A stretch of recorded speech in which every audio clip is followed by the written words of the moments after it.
तुम्हारे पांव ठंडे हो रहे हैं, बर्फ जैसे।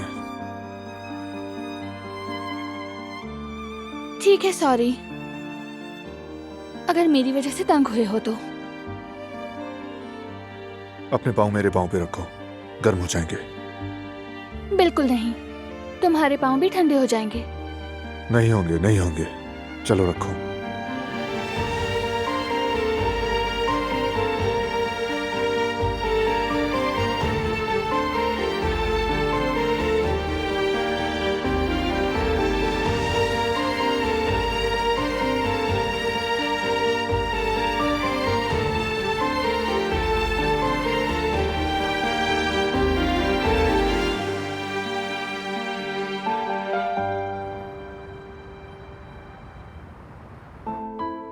जानेमन, मैं चला जाता, तुम अंदर चली जाओ, कोई मसला नहीं।